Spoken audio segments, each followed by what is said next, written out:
در حقیقت یہ قربانی ہے. اور ہم دیکھیں نا ہم کس کس سنت کی پیروی کر رہے ہیں. جی. ابراہیم علیہ نبی کریم سے پوچھا گیا نا کہ آپ بتائیں کہ یہ قربانی کیا ہے, تو کہا کہ تمہارے اجداد ابراہیم کی سنت, تمہارے باپ سنت ابیکم ابراہیم, ہاں تمہارے باپ جد امجد ابراہیم کی سنت. بالکل. اور تو وہ سنت کیا تھی کہ اپنے بیٹے کو اللہ کی راہ میں قربان کرنا, اور بیٹا بھی کیسا, محض 13 سال کا, منتوں اور مرادوں سے مانگا گیا بیٹا, اور اس عمر میں کہ جب اولاد کی امید باقی نہیں رہتی, اس عمر میں پیدا ہوا ہوا بیٹا کہ جسے مطلب بہت زیادہ خواہشات کے ساتھ جو ہے وہ اللہ سے مانگ کر جو ہے وہ بیٹا لیا گیا, اور پھر اس سے جب قربان کرنے کا حکم آیا تو وہ اس پر بھی تیار ہو گیا کہ مالک تیری رضا میں ہم راضی ہیں, ہم سے تو کچھ بھی تقاضا نہیں ہو رہا. لیکن حضور نے کیا فرمایا, ہوا سنت ابیکم ابراہیم, یہ تمہارے جد امجد ابراہیم کی سنت ہے. حالانکہ ان کی سنت کیا تھی, بیٹا ذبح کرنا.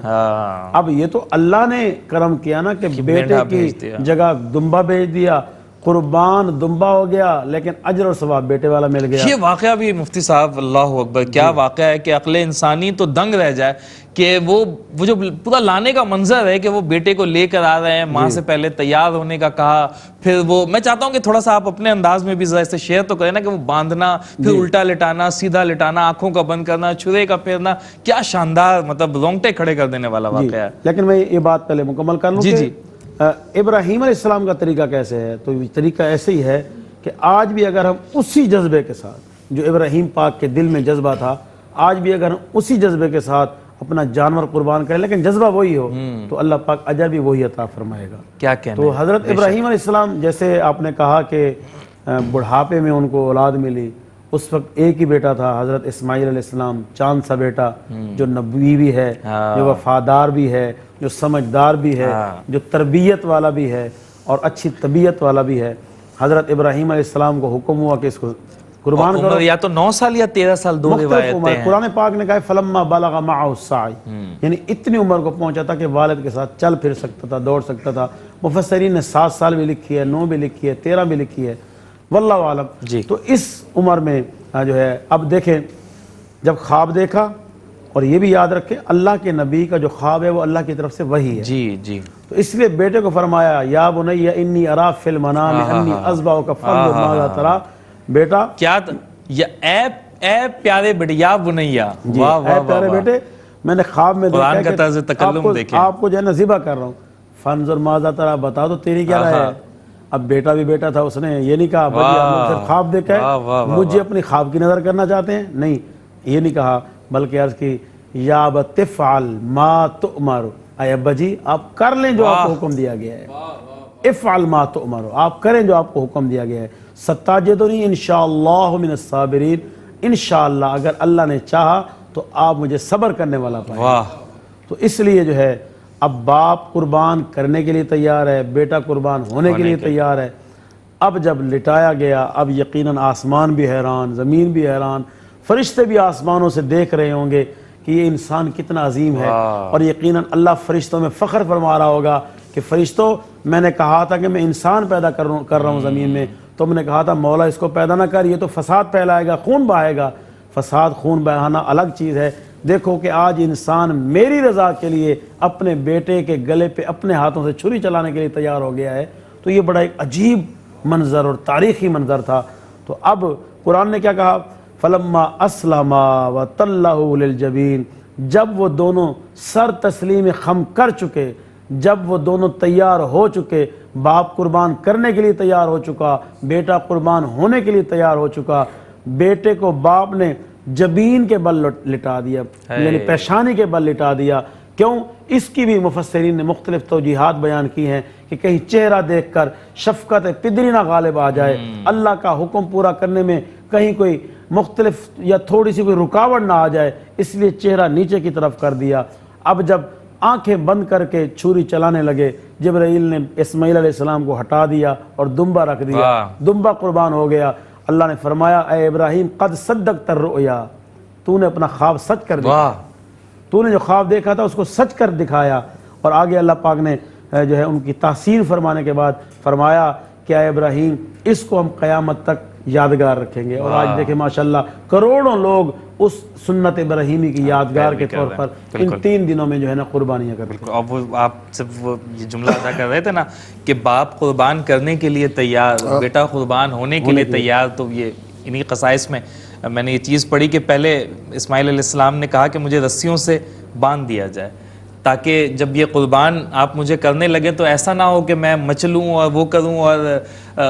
پھر تھوڑی دیر کے بعد کہا کہ مجھے رسیوں سے آزاد کر دیں. کل کا مورخ کہیں یہ نہ لکھ دے کہ باپ قربان کرنے کے لیے تیار تھا، بیٹا قربان ہونے کے لیے تیار نہیں تھا، مجھے رسیوں سے آزاد کیا جائے، تاکہ کل کا مورخ یہی لکھے آپ والا جملہ کہ باپ قربان کرنے پہ تیار تھا، بیٹا قربان ہونے پہ تیار تھا. رانا صاحب آج تو ہم سے بہت تھوڑا تقاضا کیا جا رہا ہے. یہ تقاضا تو ہم سے نہیں ہے کہ اپنی اولاد قربان کریں. مال قربان کرنے کا تقاضا ہے تو وہ بھی جزوی ہے، وہ بھی کل مال کا تقاضا نہیں کیا جا رہا کہ جو کچھ تمہارے پاس ہے اسے اللہ کی راہ میں قربان کر دو. اگر تو صاحب استطاعت ہیں اور اتنا مال ہے کہ جس میں ایک جانور آ جائے اور یہ جانور میں ایک حصہ آپ لے سکیں یا ایک مینڈھا لے سکیں، ایک بکرا لے سکیں، تو آپ اسے قربان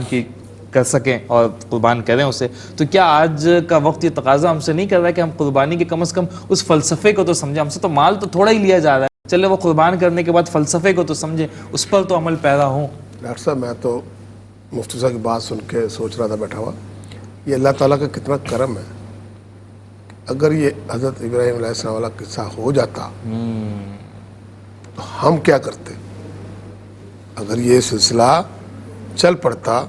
کہ جی قربانی مانگی گئی ہے، لیکن وہ تو 70 ماؤں سے زیادہ پیار کرنے والا. مطلب میں وہی کہہ رہا ہوں کہ یہ اللہ تعالیٰ کا ایک خاص کرم ہے ہم پہ کہ ہمیں انہوں نے یہ تلقین کر دی کہ نہیں بھائی سنت ضرور پوری کریں لیکن جانوروں کی شکل میں. تو تقاضا یہی ہے کہ ہم چونکہ دین ابراہیم کے ماننے والے ہیں، حضور نبی صلی اللہ علیہ وسلم کا حکم ہے ہمارے لیے درجہ رکھتا ہے، تو ہمیں ان کی ہدایات کے مطابق اپنے ایمان کی سلامتی کے لیے اس فریضے کو سر انجام دینا چاہیے استطاعت کے مطابق. اللہ تعالیٰ نے بہت ساری استطاعت دی، ہر بندے کو دی ہے، لیکن اس میں ایک چیز اور میں تھوڑی سی ایڈ کرنا چاہ رہا ہوں کہ آج کل یہ جو حضرت نے فرمایا تھا کہ دکھاوا بھی ہو گیا ہے اور مقابلہ بھی ہو گیا ہے. اچھا مقابلہ اس حد تک تو ٹھیک ہے کہ میں قربانی کروں، میرا جذبے کی قربانی جذبے سے، لیکن جو دکھاوے کا جو ایک لالچ ہوتی ہے کہ نیکیوں میں وہ آگے اس حد تک تو ٹھیک ہے، لیکن یہ دکھاوے کا جو عنصر آ گیا ہے نا، نمود و نمائش کا جو عنصر آ گیا ہے، اس پہ ہم لوگ بہت ساری جو اہم چیزیں ان کو پسے پوچھ ڈالتے ہیں. مثلا قربانی صاحب استطاعت آدمی پر واجب ہے، لیکن ہم نے قرض دینا ہے، ہمارے پاس اور بڑی ساری ذمہ داریاں ہیں، ہم اس کو پیچھے پسے پوچھ ڈال کے قربانی کرنے کے لیے تیار ہو جاتے ہیں. ہمیں پہلے حقوق العباد کا جو آپ کے اوپر ذمہ داریاں ہیں اسے بھی دیکھنا ہے. ایک عمل آپ اچھا کرنے جا رہے ہیں لیکن ایک عمل پیچھے آپ چھوڑ کے جا رہے ہیں جس پہ غلط معاملہ ہے. میں نہیں سمجھتا، مجھ سے زیادہ بہتر سمجھتے کہ قرض دار پر قرضہ ہو اور وہ قربانی کرتا پھرے. اس پہ تھوڑا سا ہمیں سب کو غور کرنا چاہیے کہ ان معاملات پہ دوسروں کے پیسے دبائے ہوئے ہیں. یہ ہے سر، میں جو بات اپنے دل میں لیے بیٹھا، مجھے تو بہت سا تجربہ ہے، جو اپنا ہے وہ بھی چھوڑ دو، اسے بھی قربان کرو. اپنے تجربے کی روشنی میں بات بتا رہا ہوں. بہت سے لوگوں کو میں ایسا جانتا ہوں کہ انہوں نے پیسے دینے ہیں اور کل رات ٹرک سے جانور اترا ہے، میں نے تحقیق کر کے پچھوایا کہ وہ پیسے تم نے دے دیے؟ وہ تو دے دیں گے، مگر دے نہیں دیں گے، دینے چاہیے تھے، تبھی جا کے آپ کو مسئلہ حل کرنا پڑے گا. میں نے یہ بات کہنی نہیں چاہیے لیکن میں نے اس 3-4 دن میں اس بات کا اہتمام کیا، غور کیا کہ میرے اوپر کیا کیا معاملات ذمہ داریاں ہیں. جب میں اس سے سمجھ گیا کہ اللہ کا بڑا کرم ہے، ہو گیا سب، تو میں نے اس طرف قدم بڑھایا. اور میں یقین سے کہتا ہوں کہ اگر میری ذمہ داریاں کوئی ہوتی، کسی کا دینا ہوتا، کسی کا مسئلہ ہوتا، تو شاید میں یہ عمل نہ کرتا. پہلے obviously جو لائبلٹیز ہیں اسے اتار کر اور پھر جو ہے وہ اور مزہ بھی اسی کا ہے. قربانی کا جو اصل جذبہ وہ یہی ہے کہ آپ سارے کام پورے کریں اور اللہ آپ کو جانتا ہے، اللہ آپ کی نیت سے واقف ہے کہ آپ کیا کریں. اگر آپ کے پاس گنجائش نہیں بچی، آپ نے سب تقسیم کر دیا ہوا ہے جو آپ کے فرائض میں شامل تھے، اور نہیں کچھ بچا تو اللہ کو پتہ ہے کہ آپ نے کیا کیا عمل کیے. بیسکلی ہمارا معاملہ اللہ کے ساتھ ہے. اللہ تعالیٰ یہ قربانی کا معاملہ یہ سارے سسٹم یہ اللہ تعالیٰ کے لیے کرتے ہیں اور اللہ تعالیٰ کو دھوکہ نہیں دیا جا سکتا اور ہم دے رہے ہیں آج کل کے معاشرے میں. وہ تو نیتوں کا حال جانتا ہے. وہ تو ایک ایک بات کو جانتا ہے. تو ہمیں اللہ تعالیٰ ہم بحیثیت مسلمان میں نے پہلے بھی کہا ہے کہ ہمیں بہت ساری باتوں کی آزادی نہیں ہے, دوسری قوموں میں پوچھ گچھ نہیں ہے. ہمارے ایمان کا تقاضا ہے کہ ہم سب سے پہلے اللہ اور اللہ کے رسول کے احکامات کی روشنی میں اپنے معاملات کو طے کریں, تبھی جا کے آپ کی عبادات اور سارے معاملات کا اثر ہوگا اور آپ کی شخصیت پر بھی, آپ کے کاروبار پر بھی, آپ کے معاملات. یہ جو میں محسوس کرتا ہوں جو افراتفری جو معاملات نظر آتے ہیں مارکیٹ میں, یہ ہمارے بے عملی کے نتیجے ہیں. ہم کہتے کچھ ہیں اور خالی کھلی عبادتیں جسے کہہ لیں کہ جو اپنی روح سے آ رہی ہے, جو روح سے آزاد ہے. یہ ہمیں غور کرنا ہوگا. میں یہ کہتا ہوں ہم بھاگ دور تو کر رہے ہیں نا. مثلا گھر سے نکلے, مسجد گئے, نماز پڑھی, اس نماز میں اگر ساری باتوں کو مد نظر رکھ لیا جائے, میں جو سر بسجدہ ہوا کبھی تو زمین سے آنے لگی صدا, تیرا دل تو ہے صنم آشنا, تجھے کیا ملے گا نماز میں. ہمیں اس چیز پہ توجہ دینی ہے کہ جتنا ٹائم لگ گیا, گھر سے نکلے, مسجد گئے, بیٹھے بھی, سب کچھ کیا, لیکن اس میں اگر آپ کے اندر خشوع خضوع پیدا نہ ہو سکا یا آپ نے اپنا جائزہ نہ لیا کہ آج دن میں نے کیا کیا ہے, میرا عمل کیا ہے, سارا دن میں کتنے لوگوں کو دکھ دیا, کتنے لوگوں کا مال کھایا, کتنے لوگوں کو پیسہ مارا میں نے, اور نماز کی میں نے پوری پڑھی, 7 پڑھی, بلکہ میں تو لوگوں کو کہتا ہوں یہ 7 نمازی آدمی ہے. وہ بھائی بالکل ٹھیک ہے, نماز فرض ہے, لیکن اللہ تعالیٰ نے حقوق العباد پر زیادہ زور دیا. اس معاشرے کی خوبصورتی میں بہت زیادہ اضافہ ہو سکتا ہے اگر ہم اپنے حقوق العباد ادا کرنا شروع کریں تو یہ معاشرہ بہت زیادہ, اور آپ کو پھر اس کا اجر بھی دگنا تگنا چگنا ملتا ہے کہ آپ ہر طرف سے پرفیکٹ ہیں. ویسے تو اللہ کی ذات پرفیکٹ ہے, لیکن آپ کوشش جو آپ کو احکامات دیے گئے اگر وہ سارے احکامات آپ پورے کرتے ہیں تو پھر آپ کی عبادت کا حسن کیا ہوگا, آپ کی عبادت کا معراج کیا ہوگی. ہمیں عمل مسلمان بننا ہے اور سوچنا چاہیے کہ کبھی ہم اس طرح سے بھی عبادت ایک بار کر کے دیکھیں کہ جو صرف اللہ کے لیے ہو, اس کی رضا کے لیے, اور ایک دفعہ ایسا سجدہ کر کے دیکھیں, ایک بار ایسی نماز پڑھ کے دیکھیں, ایک بار ایسی خیرات کریں, ایک بار ایسی قربانی کریں, وہ ایک سجدہ جسے تو گراں سمجھتا ہے 1000 سجدوں سے دیتا ہے آدمی کو نجات. تو ہمیں کوشش کرنی چاہیے کہ کبھی وہ ایک سجدہ, اور جلد از جلد وہ ایک سجدہ ہم سے ادا ہو جائے کہ جو اللہ کی بارگاہ میں قبول ہو, پھر ہم اس کی نعمتیں, اس کی برکتیں اللہ کی جانب سے برستا ہوا ہم اپنے اوپر دیکھ پائیں گے. ناظرین, یہاں پر ایک پروگرام کے حصے میں نعت رسول مقبول صلی اللہ علیہ وآلہ وسلم بھی پروگرام میں شامل کرتے ہیں. باسط بیٹھے ہیں, بہت اچھا پڑھ رہے ہیں, تو میری تو خواہش ہے کہ ہم 2-3 کلام شامل کر سکیں, لیکن وہ گفتگو کے بیچ میں موقع نہیں مل پا رہا, تو وہ ایک سیگمنٹ میں ہم 2 ہی کلام لے پا رہے ہیں. باسط پلیز. دل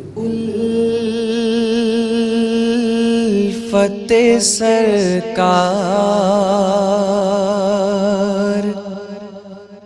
بسانے کے لیے ہے, دل الفت سرکار بسانے کے لیے ہے, دل الفت سرکار بسانے کے لیے ہے, اور جان آپ کی حرمت پہ لوٹانے کے لیے ہے, جان آپ کی حرمت پہ لوٹانے کے لیے ہے, دل الفت سرکار بسانے کے لیے ہے. اور دل کہنے لگا کرتے ہی گنبد کا نظارہ, دل کہنے لگا کرتے ہی گنبد کا نظارہ,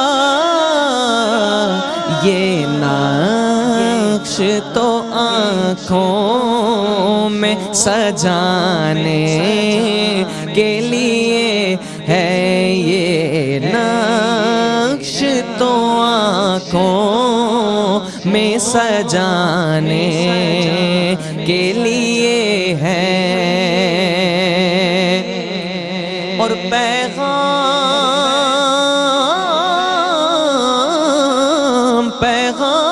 پیغام سناتی ہے یہی آیات تطہیر کہ عزت میرے آقا کے گھرانے کے لیے ہے عزت میرے آقا کے گھرانے کے لیے ہے جہاں آپ کی حرمت پہ لوٹانے کے لیے ہے اور ہم امتی ان کے ہیں تو کیسے رہے محروم جب ان کا کرم سارے زمانے کے لیے ہے آتی ہے جو آنکھوں میں نمی مدح سے پہلے یہ نعت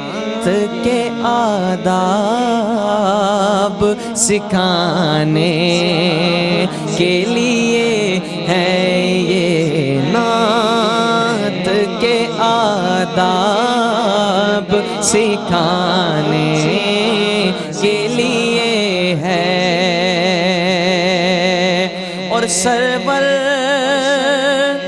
جو بلاوا نہیں آیا کئی دن سے سرور جو بلاوا نہیں آیا کئی دن سے یہ تیری طلب اور بڑھانے کے لیے ہے یہ تیری طلب اور بڑھانے